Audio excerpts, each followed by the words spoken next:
this in terms of visibility of police is important because what we want to do is to maintain, and in maintaining this we also have to ensure that our traffics are controlled, because during festivals people are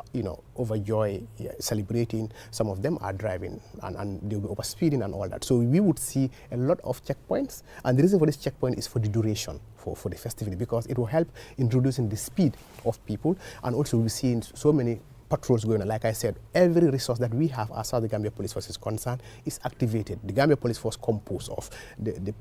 like you said, the tourism security unit, which is an arm of the police intervention unit. Okay, we have the police intervention unit itself, that is PIU, and we also have the anti-crime unit, which is in Banjulundi, and we also have what we call our intelligence unit. We have our CID intelligence unit who wouldn't be in uniform but would be within the community to see and be able to spot if there are any potential places where we would have incidents of crime and criminalities. Then this will be activated. The people who are in uniform who will be on the ground to ensure that all of those things are contained and to ensure that we maintain the peace and stability that is in this country. So on behalf of the Inspector General of Police, I also want to use this opportunity, and also the senior management of the Gambia Police Force having to be here at this point in time. We are looking at the new year coming in. I want to take this opportunity on their behalf and on my single behalf yes, to wish all Gambians to a happy New Year's, and we hope that the one that we are getting to would be better than the one we are already living, hopefully. Thank you very much, Piero. I mean, let me now bring in Amadou here, Drame. I mean, you are the commander at TSU. You have heard from the Piero talking about, I mean, what's being done. But when it comes to the operation, you heard the command. I mean, take us through. I mean, how prepared are you in terms of ensuring that everyone who goes out on that night, is safe? Yeah, thank you very much for having me here. First of all, I will tell you, at the moment we are continuously reviewing our level of preparedness, assessing all the threats and vulnerabilities in the countdown of the events. However, we are also looking forward to implement comprehensive operational strategies, robust, elaborate security arrangements, which actually will include deployment of covert and overt police officers at critical locations, major venues, hotspots with potential risk. And also among the plans, we will also implement road policing measures, that is snap checks, stop and search operations, and other security interventions. So at the moment, these are our plans for these particular occasions. As we all know, Senegambia is always notorious of being attracted a lot of criminals during this period. Being the case, we plan ourselves in such a way that we want to put up measures to curb any potential crimes or anything that may show its ugly faces during this period. So securities will be visible everywhere during this period, all around the hotels and major venues, to ensure that there is peace, safe and secure environment during this period. So what have been the major incidents in the past that you have witnessed? I mean, you're talking about how, people use this occasion, to carry out some of these criminal acts. I mean, what have been the major incidents in the past? Yeah, in the past we have experienced, there is this multifaceted nature of criminalities in the country, and mostly is always being perpetrated by the youngsters. And these are the people who usually come, and, do their activities during these periods, especially, women and children are the most targets, So we usually encounter cases like theft, snatching people's phones, and breaking people's vehicles and all that. These are some of the crimes that we usually, experience during this period. And this time, most of the times, it always happens around between 5 and 6 and 7. When people are going home. Exactly. These are the exact time that, they will usually, try to, carry out these activities. And during this time also, we are always very alert, and to ensure that people are safe and get back to their respective residences without any hitches. So, yeah. Let me now bring in Piero here. I mean, you have heard, I mean, what he said regarding some of the activities that have been carried out by some of these criminals. I mean, role of parents in this whole thing. I mean, it surprises me, like when I go out at night, I hardly go out at night, but when I go out and then I see these youngsters, I mean, between the ages of teenagers, I would say, teenagers out as Senegambers celebrating New Year's Eve without any care. Yeah, this is important. I think the message for our parents out there is important, that because we would say it's a celebration time, and okay, people are allowed to go, and many a times you would say, okay, you can just go and enjoy, but you wouldn't be able to control how far this child would be going, because they have friends, they plan and all that. So for you, it's just they would be in the coin, you know, and playing around and all that. But before you know it, they are in Senegambia and all that. And the Senegambia environment may not be conducive for such kind of children, you know, especially teenagers and all that, because the environment is such that even if you're an adult, at a point in time when you come, it's difficult to survive because of the congestion you see around that. And it's also important for people who equally, not only children, but people who have some medical issues, asthmatic. I'm not giving medical advice, but because of the crowd, the nature of the crowd, you need to recognize that. You need to know your health condition. Even if you would be there, you isolate yourself from the crowd and all that. And also he talked about the stealing and all that. It is also important that the gadgets, special gadgets, don't provoke the scene. We are saying provoke. You have your phone, it's a smartphone. Now we have Pro 15. You know, I'm going to be coma, 7 Is it 15 and all that? So you'll be like, you know, before you know it, yeah, understand. So you try as much as possible. Such kind of valuables, we know when we go out, we want to snap, we want to show off and all that. But also we try as much as possible. And anytime you see anything that you don't recognize, you would see officers around you. Exactly. There is nothing wrong in going to an officer. That is the essence of officers being around. Gambians, I think, officers should be our friend. When we see officers, we should be safer. We should feel safer, not to feel intimidated. These are our colleagues, these are our brothers, and it's for our purpose that they are deployed there. So when we see anything, you know, the Gambian come man like report. You are you are helping out. Okay, so it's important that whenever you see anything that you don't recognize, you see officers there, they are in uniform, just go there and explain. It doesn't mean what you have said actually is the case, but that's a suggestion. So it's important, coming back to your specific question, as far as teenagers and children are concerned, I think parents should actually help the security to ensure, because, you know, what will come across is missing children, missing persons. And many times these are kids, you know, because they go to a certain area that they are not used to. And before you know it, I mean, maybe the colleagues that they came with, they mix in the crowd. You wouldn't see your colleague. You don't even have your fare to go back. You can't even know the route back home. So these are challenges that we would usually see, and I think it's important that parents take very, very seriously. And what are some of the areas that we should avoid during such occasions? Yeah, thank you very much for that question also. Not only during this period, most of the people, especially women and children,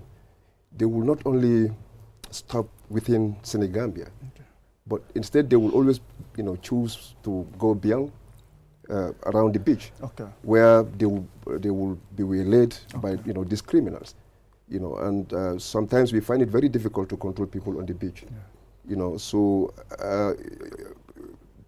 we would definitely want to, I mean, appeal to the general public, especially the parents, like he said, you know, to at least advise their children to at least to let them stay home. In fact, most of the times you'll see them coming around doing nothing. They'll just be, you know, moving about from one point to another, doing nothing virtually. So I see no reason why they should leave their children coming around there to be victimized, you know. So I think that should be taken note of. And again, like he mentioned also, most of at the time, you know, some of these people, especially the women, they will entice criminals by, you know, using their phones in such a way that it will be easily grabbed away from them. So these are some of the things that, you know, sometimes we experience around this area. So I think the general public need to be extra caution and also to be vigilant around their surroundings to avoid, you know, these kind of situations. And you know, often than not, I mean, we also see youngsters, I mean, driving at night without the required documents. Like the driving license and all those things. Yeah. And this is supposed not to happen. It doesn't mean because we are celebrating, so we disregard the rules and regulations, we disregard the law. That's not the case. That should not be the case. This is why we'll be having checkpoints all around. One, like I said, is to control the speed, because we'll be having intermittent 10 checkpoints on the way, maybe after every 10 kilometers or so, to be able to control the speed at which people drive, especially within the OIC road, because we understand it's still under construction, and the road is such that it's not, is it complete? It's not it has been painted. partially open Exactly. for easy flow of traffic. So it's not painted, it's not, demarcated to know where you turn, which lane you are, and all that. All of these things bring confusion, and where you should stop when people are crossing and all that. So for this reason, we will be having checkpoints around to be able to control that. But also, it's holiday time. You would understand that others would be taking alcohol, others would be taking drugs and all that. And it's important that if you are getting into any vehicle, especially if it's commercial vehicle, so if you sorry, I don't. So if you are getting into any vehicle, be conscious of the driver. Don't just get into any vehicle. If you don't have your personal vehicle, you'll be going into commercial vehicle. Be conscious of the driver, and also avoid just taking a vehicle, either man, especially ladies. Yeah. You and the driver alone. We had stories of that. Exactly. You take a town trip because you think you can afford, but look at the security implication many a times, especially if the distance is very far and is very remote from where you are going especially when you are going home, when it is late and all that. So people should be very conscious of all of these things, because then you don't know who the driver is, and it's taking you alone with the driver in the vehicle, and anything is possible. So just as a measure, it's important you have your colleagues, go with your colleagues, go in pairs or more, so that at least if there are any issues, then it will be difficult for anybody to take advantage of you. Yes. And Drami, in terms of the deployment, do you only focus around the Senegambia end, or you also have your men patrol the communities as well? Because these criminals, they are very smart. Yes. Once they know everyone is at Senegambia, they now go into people's homes. Yeah, yes. We have mapped out areas, that will be, constantly patrolled by, both uniformed men and non-uniformed men, personnel. So I think with that measures, definitely will mitigate any situations that might arise, especially, that might be carried out by the criminals. So that measure is already in place. And also, among our plans, we have put up, different teams that will be assigned or tasked for different, responsibilities. Like there will be a team to be responsible for any emergencies. Okay. And also there will be a team that will be patrolling within, people at all locations. So basically, these are measures that we definitely put around to control. And Piero, the kind of fireworks that we use also, what will be your advice to those that will be displaying fireworks and all those things? Sometimes it might also have security implications if not properly used, or if we don't use the appropriate fireworks. Yeah, I think people should be specialized. People who knew what they are doing, is important that they take part in things like this, because you need to know what you are doing. You deal with fire, you deal with people, crowd, and you deal with an environment. You have electricity, poles and everything, and you know the location where it is done. This is important. And the crowd, what distance the crowd should be off from, because these are debris that would fall back again on people. So it's important that people who actually know what they are doing to take part in especially the heavy ones. We have very heavy ones, fireworks, when they boom here. So people who actually know what they are doing, they actually do that. And just getting back to what he has said, yes, the TSU where he commands would be a concentration. But like I said from the beginning, the entire country, especially the greater Banjul area, because, we have clubs. People would be having at Jetodom, Brikama, Joko. Others will be having Joko, others in Banjul. So everybody is celebrating almost everywhere. Though the masses, most of them would be around the Senegambia. This is why we have the anti-crime, we have the PIU, Kanifing. Okay, we also have the joint operation security that includes everybody. So, like I said, all resources of the Gambia Police Force, as far as this operation is concerned, is activated, meaning everybody, everywhere. Because what happened when you leave your home, again, that's the advantage. They say, okay, people have left their home. Now you are going to their home to break their houses, to take their screens and all that, to take their valuables out. So it's not just about Senegambia, but the entire greater Banjul area. Yes, it's interesting. Saying ngadung local kara kumada fanang molman ko ibe mol jube kang and electrical coming kachabi just briefly nyisa for mole yes if you find binakang on Sunday security wise is for no mole overall ko nyibelari nyadele ha nyimu seasonal nyimu watol de melon ko kumata bake for the Gambia Police Force kato nyimu watol me yalon gon kaje ko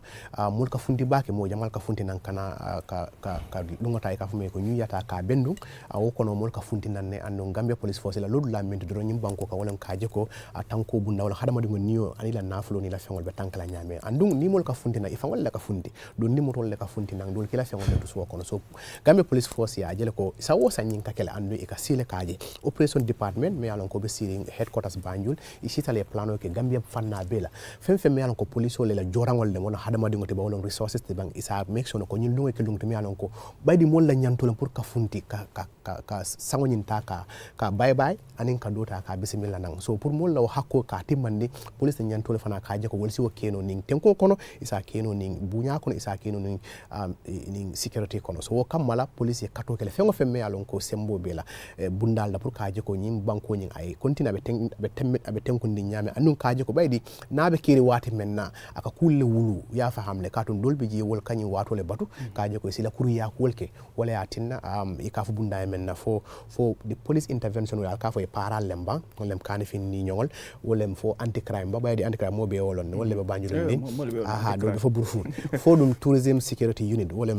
TSUT wonu fa sako TSU fannala kadum wato kono danaka KMC kana reinforce le you know mo be kana reinforce le kaje ko at least way ke dingra dam yalan ko is security is everywhere because je ka fala ka jam pack kaje ko fem yalan ko asi manturo na feno kan ni celebration be keren pour nga jam fandim bar même fana flamole wonam ko nin ko security fana police damanta be kenola fonga collaborate wala mtol fango ila security fango la security wo important o muite fango de ka en soko security wala mko ibe tala min tol be bana nyaabi le ba fana kumata bake kul kono kaje ko isaje at least kudol biye e fango la muna fango sa tinda no be kana wala kudol ma wala follow ni bita jama e katoke yalon ko fo ibe etara ka fo kono etara mol kono ni men wulta etara ka fo kono e kanake kunklin na talade ni be moto fana luwas la nyin tembo kono be kumala e ke e mo fula soto wala sabakato e moto luwas mo be samale mam mo melon taxilem asi samba dinkirato wala ku kila me yalon ko man usata ro man ke ngani yoti wosifal anu fana be mem fala ko mi yafa nyame ni mol men yalon ko fana ila jata kende ka de ka funti ka fole kono yano anda ka congestle so sako men yalon ka fo de asthmatic mi yalon ko wosifal soto ni la congesta bake akela breathing system ni ake affect le so mo be se fallong ando se ku ke mi yalon ko akana landa tambi ngana lan tambi na kulto nimma landa tambi do kanyanta dro celebration no bitala nyamale mobe ba enjoy o kola mobe say so kono sa satano anyam Drame etela mu commandant TSU al parental bang yes ngana parewol be londe la sa nyanta menkela ba on kana blani celebration no men kono ten comme a fo nyame nyin ñu celebration no be keri wato wate mo jamal nyakatiling Senegambia la andu jama ni na Senegambia dol beje dindengol sako dindengol ani musol jamal ka mantoro soto jele kantu mo naat ne ka mantoro soto ni na je e boka dan Senegambia o damala je ka menkero ikata balala ikatra ila kul kele je katra tamal na je do fo bukalon fa menke samba badala je ni tata yendulanto jama mo kunul katara bitrinje ke batuje ni fotale je ke la telephone busibul wala nyapi kanje fam do je fay ke balol tilimbala je baake you know so mbe molia marla pour ni mina la nyindulanto ni dindino ngalon konte mol balon pour kanaje bot ni mina la je fanam comme ay fa nyami fanam yela ni dindino ni dindino mina la dindino garde dindino muta dindino kana kanema because ni kana tema do fanam beje ka fille ni filta fanam ka problème mo samonon to kanne dindino ka taraje ka tara batarinje adu même fanan kanake jama ni mol nata je Senegambia je ikatara jele fo suba ma fon so ni suba time o sita o time o lem ni criminal ke la kul dati ikana ka nyapi kan sa ko ni be sela su kono ikata ka lo nyato je la telephone busi bule kul etlimbala je so ngani si fa jamal experience ni wato be kerin Senegambia so be mol ya marla sako musolu la telephone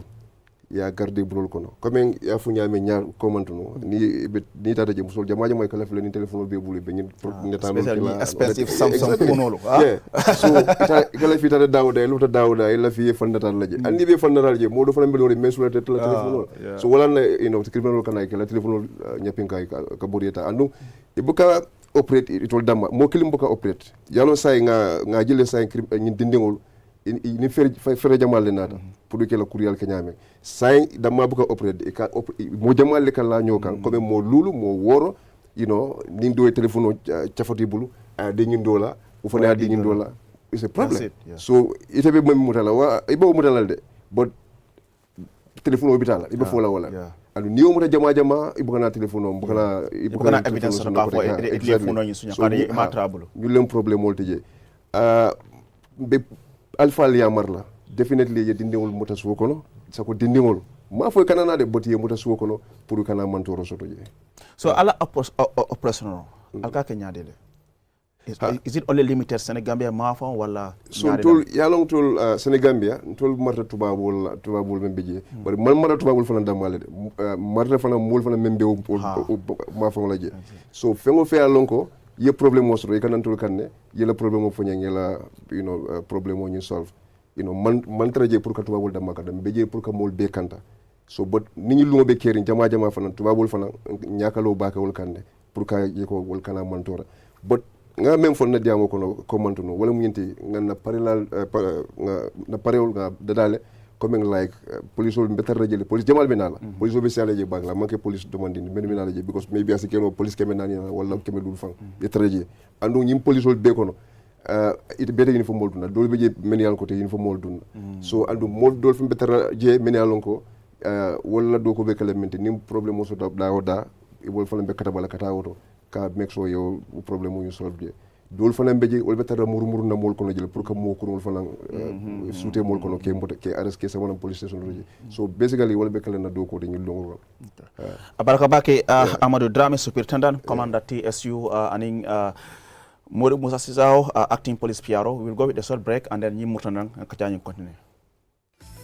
Prepare for the most enchanting evening of the year. This year, New Year's Eve, Q City becomes the epicenter of a celebration destined to dazzle. Join us with your loved ones for a New Year's Eve like never before, hosted within Q City's newly adorned, opulent and climate-controlled tent. Indulge in a lavish and diverse buffet dinner showcasing an array of Gambian and international cuisines prepared by renowned international chefs. Dance into the night to the sound of sensational Gambian artists Aliu Badara and the Humanity Stars, Afro-Mandin legendary singer Nene Jali Suso and MC Mbai. Tickets for adults are $4,000 and for children under 12 years are $2,500. Contact 330-0050 or 337-2489 for bookings and further details. Big Farewell 2023 in grand style with Q City's New Year's Eve Gala Dinner, culminating in a breathtaking fireworks spectacle.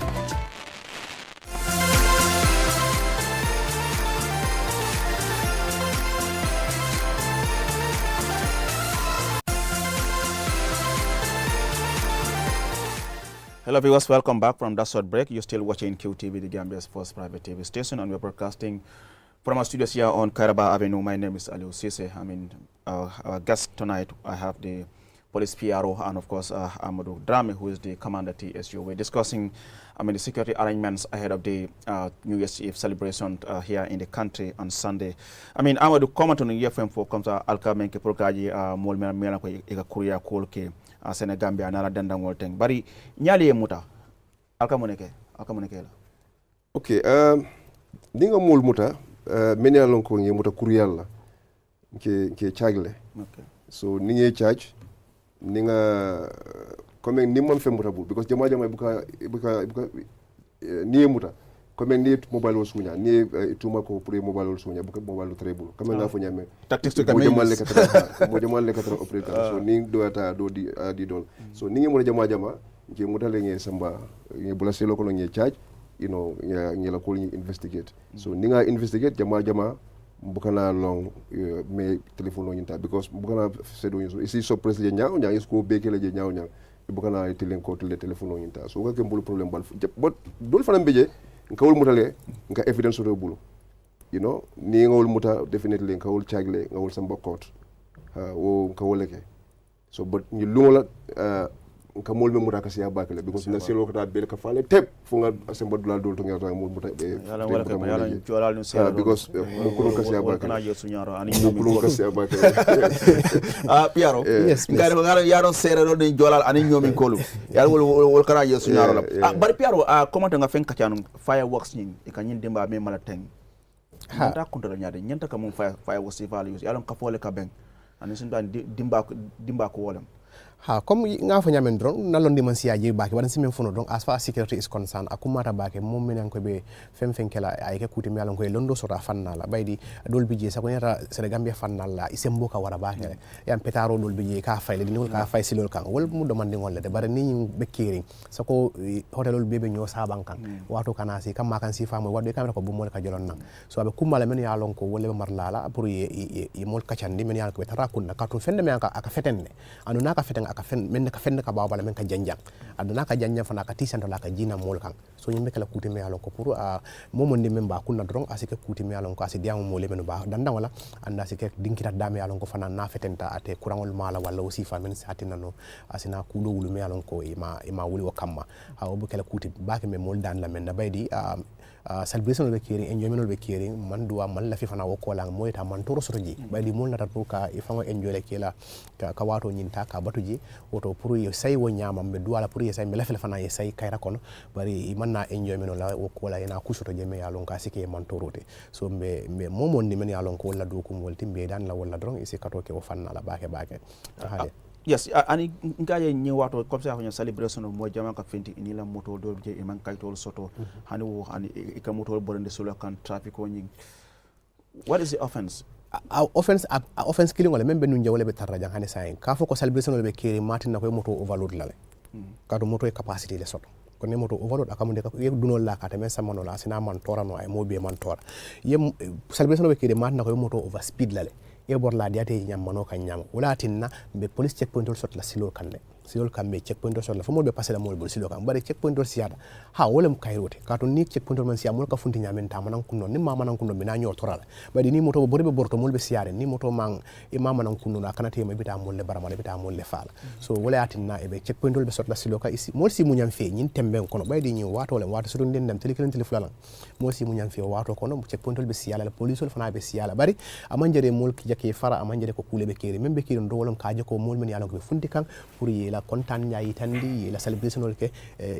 kayro kono wala atina mo funda andu momondi mi yalon ko e funda de police o dawda ne ko kuje police nyande kala mo tiri le de police o dawda e hakilo nyanta ka tenku ne ko police o le bijang so police o man na kaaje ko ala faka mol tilimbal yallo wa nyanta ka mol tajiren taya wonte police o natal pour kaaje ko mol be fintita e finta nyame ni wo kontan kilimo ni wo e sela so kon so ni mo fana e ko kuje me yalon ko ataman kala mutan amanke ko comme c'est offense bon ni de mam men souté doron ay tande police ndanga fenne jede wala kari jibe ba ma hani ata dul bi jefa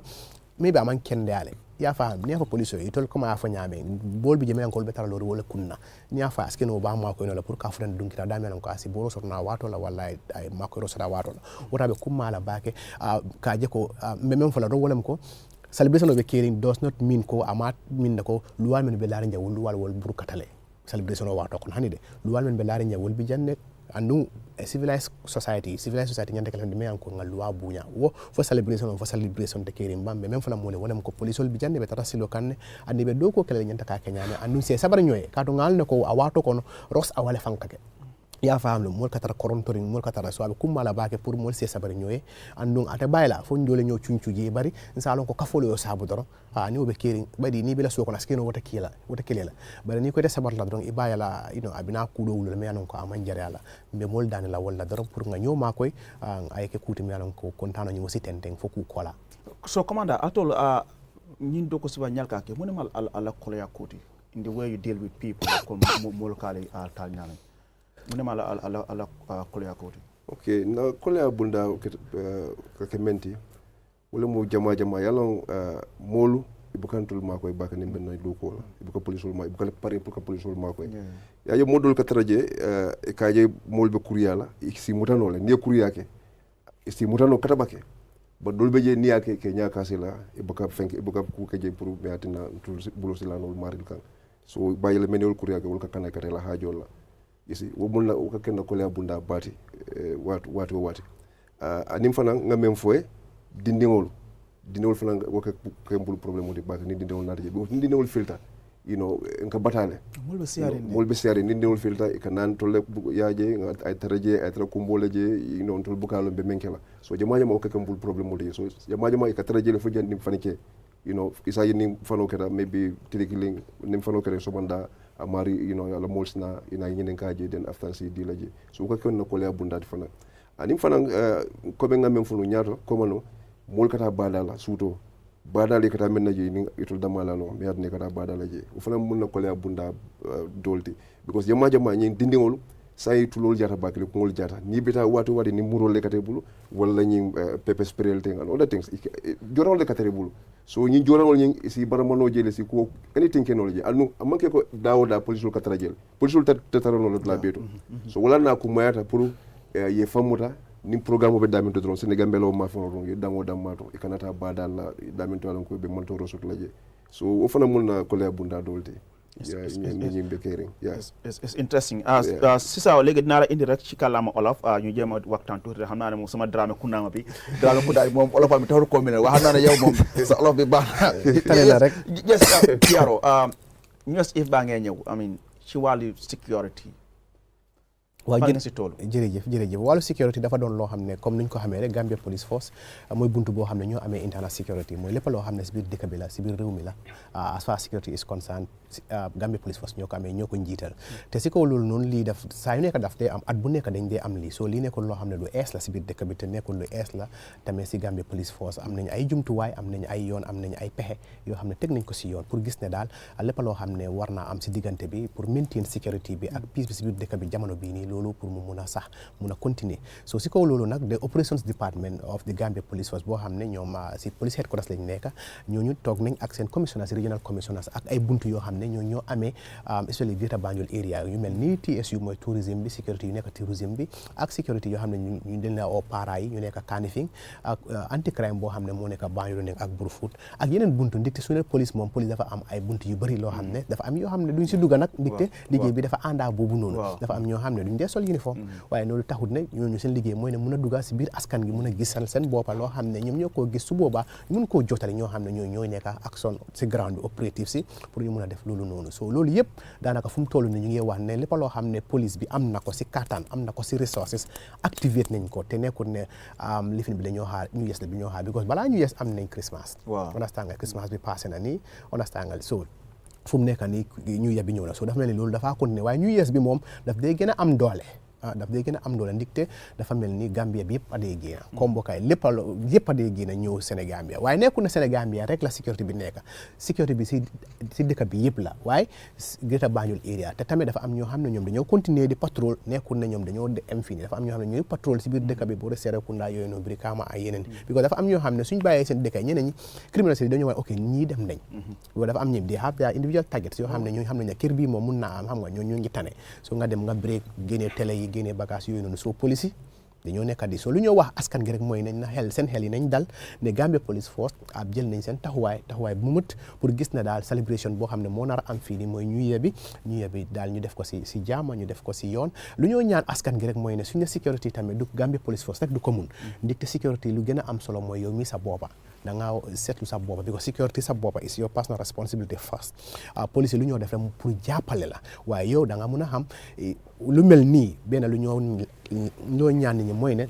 nañ bàyyi lu ñu wax di ànda yow kese yow kenn mbaa di luwaas ay taxi yow kenn because su boobaa na xamuloo ku laa yóbbu fan laa yóbbu so nga ànda ak mbooloo at least si biir mbooloo te ñu ngi wax tamit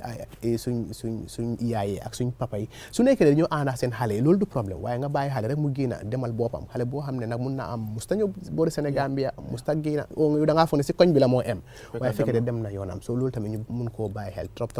si lu ñu wax tamit ñoo xam ne tamit nekkuma docteur waaye lu ñu wax rek mooy ne képp koo xam ne tamit sa kattan bi especially ñoo xam ne dañ di am asthma te asthma nag mu ne attan suñu ne congestion xam nga crowd bi ak yooyu noonu te ponde yi xam nga because naa ngi xam yoon bi right na ñu ngi koo defar ponde yi and crowd sometimes so loolu dafa am solo trop pour nit ku nekk mu xam sa boppa nga xam foo toolu soo xamee foo toolu rek te ñu ngee ñaan képp koo xam ne tamit dafaa ñëw ndax driver nga because ñëpp la jamono bii nii ku nekk dafaa génn ndax criminal la pour mu mun a jot lu moo ut ndax driver yi taxi la pour ñoom tam ñu mun a raba lu ñoo raba ñooy enjoy di ñëw seen enjoyment so ñun ñëpp dañoo liggéey at the end of the day pour ñu mun a am lu ñu see am lu ñoo wax rek mooy ne luwaa bu fi nekkoon balaa ñuy yebbi luwaa boobu ñu ngi fi ba léegi te luwaa boobu dañ koo teg te li ñoo wax askan gi mooy ne police yi dañoo gën a bari si biir dëkk bi nekku ne police yooyu amutoon fii waaye dafa mel dañ daan def sif waaye sif yooyu noonu jamono bi dañ koo cancel ñoo yëpp ñu ñëw bokka ñu jàppale nit ñi si liggéey bi dañoo am ay checkpoint yu bëri si kaw yoon bi waaye nañ muñu rek pour jamono bi la rek su passé checkpoint yooyu noonu yu bëri dañoo wàññeeku waaye li tax loolu noonu askan gaay génn nit ñi dañoo génn ñu bëri su nekkee ne amuñ control speed ak yooyu noonu nit mun naa dawal rek mu mistake mu dem laal koo xam ne waru koo laal mu dem gaañu mbaa mu dem dee so loolu yëpp pour gis na daal ñu mun a célébrer lii si kaw yoon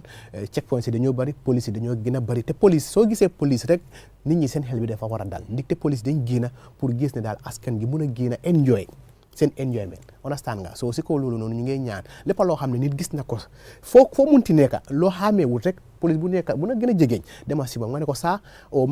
man de gis naa mun na am du crime sax waaye yow loo xaamee wut o loo xam ne daal yow sa xel bi téyewu ko mun na am nit ki sax dafa daanu xamuloo understand o nit kaa ngi sega mun ngaa oote mun naa am ñoom dañoo wax na la fi am na ñoo xam ne dañoo respond dañoo respond to emergencies quick response ak yooyu mun naa am ñu yóbbu ñooñu foo xam ne ñooñu la mun a yóbbu mun leen jox ay garab ay yu toppatoo leen so loolu am na solo trop so lu ñoo wax askan gi rek mooy ne képp koo xam ne bëgg naa génn pour ñëw enjoy ñu ngi leen a bugg a dalal sa xel ne nga mun a génn security bi is in place to ensure ne everybody mun naa génn enjoy sa celebration bi New Year's bi comme nu mu waree waaw comme ni ñu ko daan defee rek. so waaye si ñuy génn lan lañ war a avoid. waaw am na solo trop lu ñu avoid comme waxoon nañ ko fii nii mooy benn mooy yëfi xale yi wax nañ ko benn ñaareel mooy jigéen. suñ jigéen yi tamit ñu bëri si ñoom xam nañ ne nag suma maas ñoo xam ne 7 laa am iPhone 7 laa am waaye tay ba léegi maa ngi si 6 bi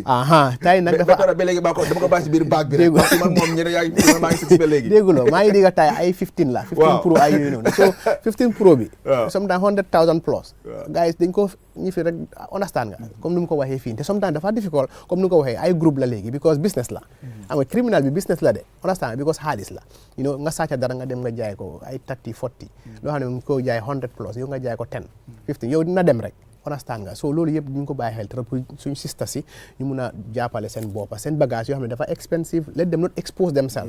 ñu expose yow kenn nga taxaw foo xam ne yow kese la nit mun a laa fekk foofu def la loo xam ne naka su dul noonu la te wax na ko fii nii géej bi soo ñëwee enjoyment géej bi am na solo because jamono amoon na fii géej bi amoon nañ si problème lu bëri nit ñi fa daan faatu dafa bëri ba demoon na ba close nañ Sunday beach bi understand nga so jamono boobu noonu xam naa ne suñ na New Year's bi nekkul guddi bi rek even bëccëg ñu ne dañ dee teel a ñëw pour mun a enjoy soo ñu war a bàyyi xel trop soo leen ñëwee si place boo xam ne police ñu leen bu leen ñëwee fii because foofu noonu is a hot spot for such kind of things su nekkee tamit da ngaa sangu tamit xam nga try nga look at the situation foo xam ne naa yow sax mun nga ndox loolu am na si solo nekkul ne nit yaa ngi sangu rek nga dem dugga si biir ndox bi ak loo mun ndox tam soo ñëwee sécurité mu ne la non bul dem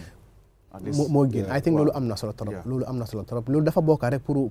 dafa bokka si bugga sa réew mi ndik te police bi réew mi la moo liggéeyal understand nga moom su la ne bàyyil nekkul ne moom moo ko wax réew mi la because lu waa réew mi la moo nekk defa te pour askan gi la pour our security our maintenance so loolu am na solo trop so loolu mooy ñaar ñetteel bi tamit xam nañ ne nag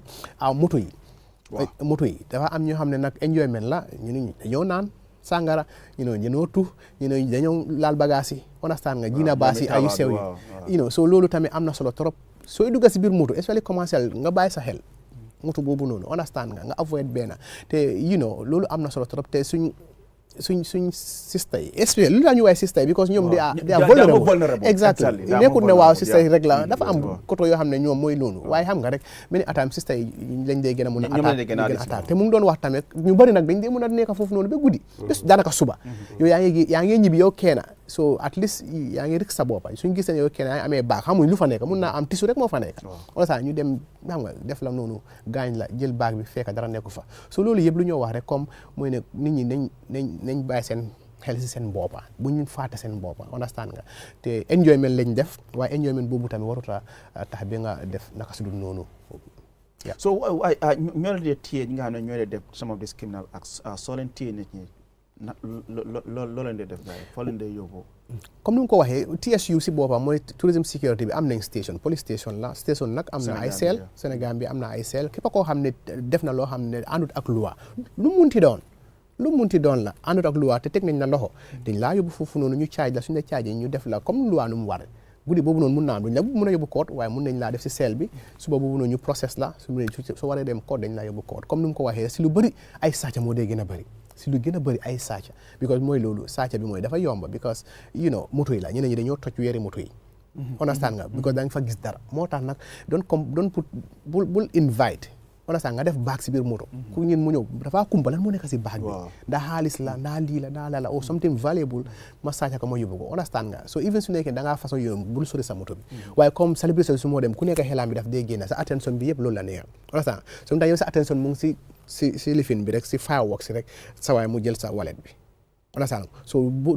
dafa moo tax mu am solo looy soxla rek especially looy soxla xam naa ñu bari nag dañ dee mën a génn xaalis waaye loo soxla si guddi boobu noonu moo gën a am solo even su nekkee sàcc nañ la maybe ay 200 300,000 la su pass waaye you cannot go with 100,000 200,000 si biir nit ñi foofu noonu one night for what yoona sa waraay nii so ngay dem génn foofu ngay yóbbu ay laptop ngay yóbbu ay understand bagage yoo xam ne mooy loolu so bàyyi xel la trop so ñu gën a jàppalante rek so li mu wax mooy loolu sàccakat yi te sàcca yi ay groupe la wala sànga sometimes dafa difficult suñu sàcca sax doo xam ne kan moo sàcc yi da ngaa gis ne fat mu jël ko rof na ko paas na ko yow nga ne suma mobile gisoo sa mobile nga téye ko déedéet yaa jël sama mobile bi ana sa mobile bi aw ma ko loolu soo ko téye ba station sax lan gisuñ mobile there is no evidence ne moom moo ko jël daf dee difficult nekku ñu waxul ne moo ko jël boo dafa difficult pour police bi mën a process boobu noonu so loolu tamit am na solo trop ak te nga nit ñi nañ bàyyi xel si environment bi seen boppa because environment bi si boppam nga mun a xam ndax si nga nekka because mun na laa jur loo xam ne soo gisee sa boppa si because da ngaa àndaan nit ñi nga réer mën na soo réeree sax mun ngaa dem ba si police nga ne man dama réer there is nothing wrong with that warloo koo rusee kenn because police bi moo daf laa mun a direct because moom xam na fu mu nekk yow yaa ngi ñëw foofu noonu maybe yow miinuloo Sénégal bi ay yu mel noonu soo réeree sax it's not a problem mun nga bi si station bi ñu laaj la téléphone number somebody ñu mun laa jàppale ñu call la ñi nga ànda te loolu am na solo trop téléphone number yi nañ ko joxante especially yaa ngi ànda sa family o yaa ngi ànda ak friends and all that téléphone number yi ñoo xam ne because sometimes phone si dañoo réer ak yooyu noonu o ñu sàcca ko and all that so yow ki nga àndal soo amutee number bi and all that especially moto su nekkee moto lañ la isi amuloo pass pour dellu so lii yëpp dafa war a doon loo xam ne pour mun a jàppale sooy ñëw daal just be prepared understand for any eventuality yes please bu yàggul rek ñu ngi doon discuss nga ne moo nekk yëfi fireworks yi dee taal moo nekk safari yi ak yoon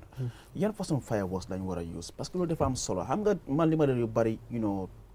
prevention is better than cure balaa ñu xaar ba dara xew xam naa ne am na yeneen réew yoo xam ne fireworks yi def dee indi ay yaaxu yu bari parce que doo ko dee mën a contrôle waaye fii nii in terms of fireworks yi nga xam ne ñoo ko dee taal ban advice nga leen amal because am nga nit yi bari ñoo fa dee daje loolu am na solo trop am not an expert comme ni ma ko waxee suma xam-xam taxu faa sori bu baax waaye comme generally as far as security is concerned because security la te security dañoo séntu lu nekk mooy ne ñoo xam ne ñoo ko amee especially boori the tourism area because sometimes even hotel dañ dee compete wala sanga so da ngaa gis ne ñu ko amee dañ war a nekk ñoo xam ne xam ne lu ñoo def wala sanga te ñu bàyyi xel nit ñi tamit ñoo xam ne ñoo ko sooraan because celebration la dañ ko buf mu kob su ne fii pum sum da nga foog ne sax bom la understand nga te lu bëri because is Boston dafa toj wala sanga dafa am débris wala sanga te yooyu so li ñoo wax mooy ne because safara la dafa am débris so mu am environnement boo xam ne is an open environment mu am environnement boo xam ne at least mu ngi sura courant bi ay yu mel noonu ay pôles yi ay understand nga so loolu yëpp am na solo trop so loolu laa mun a wax si boor boobu noonu waaye I think generally it's very important lépp nit lu munti doon lu munti def loo munti def nga doon koo xam ne xam nga si li nga def not just I mean I think I can do it it's not I think you should be able to know what you are doing in the event that there are any eventualities you should be able to know how to handle that loolu am na si solo trop. It's quite interesting. Yes, but let me now bring in drama here. I know I'll come back to you and you summarize it in fuller. Can you do that? Basi ala. Okay. What you just summarize a fuller rek kung ano work it rek kule news info. I mean, enkali kule security, kule fireworks, so kule wujawe mobile gidi fo. What summarize rek? Ijara wano bete musibe amen Gambia comme no halir ni tan yewtere hande sa hi andartini mako kule US aro ni bari US o fani ma me iwe Christmas do joni kono na wahi tan Gambia Police Force ko woni damugal mo anduda kala ko anduda ko kulle security tan ko Gambia Police Force darto dum to dum hana ko anduda ko every year hitande fof dum ara hitande fof Gambia Police Force yaltan so Christmas yoni ma so New Year's yoni ma so julde yoni woni pour ala baydi ko jamanu mo anduɗa yimɓe ɓe yaltade hollira weltare maɓɓe ko anduɗa ko ɗum woni New Year's o te ko heewi noon jamanu o hedde Greater Banjul area ko heewi ko Sénégal yimɓe ɓe ɓurta arde ko ɗum woni noon Sénégal on jamanu police ɓe heewat toon no bete police ɓe anduɗa ɓe ɓorno uniforme heɓe anduɗa ɓorta ko uniforme fiho ɗum ko pour wadde tan jam o wonɗo o toon kala mo anduɗa ana ara toon pour wadde enjoy pour wona he dow anduɗa taw environment o to wata wonde o waɗi ɗum he dow jam taw caɗele toon noon caɗele kewɗe na toon noon ɓayde miɗen andi yimɓe to kala ala yimɓe to ari tan caɗele ma heɓote caɗele ko heewi noon ko woɓɓe ɓe ko bagage uji maɓɓe ma woɓɓe ɓe yimɓe yana he dow maɓɓe te kadi yimɓe acca hakkelle no bete e jamanu o bagage uji e yimɓe to ɓe wontato min andi kadi o jamanu yimɓe motoji ɗi na yaaha ara foɗodirgol e heppere na heewi kono ɗum o jamanu min heɓat police aɓe he dow lawol kadi ɓe anduɗa ko ɓe waɗat ko wiyete ko traffic checks tawi traffic check waɗi yimɓe ɓe no woɓɓe ɓe koma yara woɓɓe yarat noon ɗum hay goto wawa hen hay hunde yimɓe yara woɓɓe na fiima woɓɓe hala ko waɗa wonde ko ɗum waɗi police aɓe wonda he dow lawol pour waɗa contrôle traffic o ayiya yimɓe waɗa seeɗa seeɗa waɗanira seeɗa seeɗa bo waɗa contrôle ɗum foof ko anduɗa yeehi ari pour ɗum hono wawata wonde tan te yimɓe ɓe kadi minen haalde ɓe kala aroɓe sako jinnaɓe ɓe no yoɓe wat feere tawat sukaɓe ɓe payɓe ɓe soɓe ha famɗi no bete hata ɓe accuɓe ɓe a yahana hoore mabɓe ara ha Sénégal ɓe ko heewi mabɓe ɓe majjat ma environment o hoore muɗum no wayi ni taw wona pour suka e kadi miɗen haalda kala sukaɓe rewɓe ɓe kadi ɓay sukaɓe rewɓe hewɓe o jamanu ɗo ko kulle Snapchat uji ɗi e nataluji mobile uji ɗi TikTok en no kala to monɓe wawi wonde kon joni noon ɗum noon miɗen wiyaɓe no wiyete ɓayde kamɓe ko heewi wujjoɓe hewɓe koye kamɓe watta taggue soɓe yi mobile kesso tan ɓe yi mobile waɗɗo advance especially iPhones and the rest ko ɓe ƴettat tan ɓe nawa ɓe wujja ta wawa hen huude ko ɗum waɗi noon mi wiya kala mo anduɗa haɗa jogui ko wahi noon waɗa feere tan mi wiyata goto haɗa ardu he muɗum ɓayde koma heɓa nataluji ko wahi noon kono saɗa waɗa ɗum waɗa he mo anduɗa lawol mo anduɗa ma he anam mo anduɗa tawat ko a wawata hebde caɗele ko tampintama ma ko wujjeɗa te kadi miɗe wiya yimɓe ɓe hata ɓe daro tan kamɓe tan sako rewɓe ɓe an tan goto ƴetta taxi waɗa luwas a anda jomuɗum anda to nawtama na woɗɗi seeɗa tawat noon ko heewi ko caɗele ɗum wahata noon hana wondema ɗum waɗat kono ɓaydi ko sécurité min haaldata kala ko anduɗa ko wahat noon tan min waɗat feere pour hata ndaare so noon kono haɗani ko Sénégambia rek kala ko andu tundu Gambia foof o jamanu to anduɗa ɗum no waɗe especially hedde Serekunda en Brikama yaha noon ɓaydi miɗen heeɓi ko wiyete ko anti crime unit he PIU ɓen foof no waɗa patrol kono haɗani ɓen hay police headquarters oɗo départment wiyete ko CID unit intelligence unit ɓen foof na liggo o jamanu noon yimɓe na danaka ligge o police aɓe hana wondema ɓen police aɓe o alano ɗo kono police aɓe ɓe anduɗa ɓe jippotono anduɗa ɓe ara jamma ma ko wayi no wayi foɓɓe foof artata lawol gotol guila subaka ha kikiɗe waha feere tan ɗum ɗo Mr. Drame, I know we're running out of time. Finally, I mean, your message to Gambians, I mean, ahead of the New Year's Eve celebration in terms of cooperating with your mentor, and so, we have a smooth but peaceful celebration. Well, once again, yes, I would like to encourage Gambians to support and cooperate with us and just be there to give us a timely information, towards effectively getting on top of, criminal matters, because without their support, obviously the police cannot do it alone. So on that note, I will definitely, encourage them also to be very vigilant, around their surroundings, and to ensure that they desist from any attitudes that will entice criminals. I think with that, together we can live by, determination and successfully, celebrated this event without any problem. Thank you so much, Superintendent Amadou Drame. Piaro, in just 10 seconds. What I want to say, I think what I would want to say, I'm going to appeal. People would say, at times, more coming for. Well, police only have patient sort of. But in Amera, million patient sort of. Yeah, police only have any ngela kaitole. Eka ngamuneke. I mean, that's not the issue. I mean, camera is in uniform. The law says a police officer in uniform. Members look at you understand, but these are issues that we would always have, so it's important that so thank you very much, Mode Musa Sisaho, acting police PRO, and Superintendent Amadou Drame, Commander TSU. Thank you so much for coming on this program. Well, viewers, with that we bring an end to this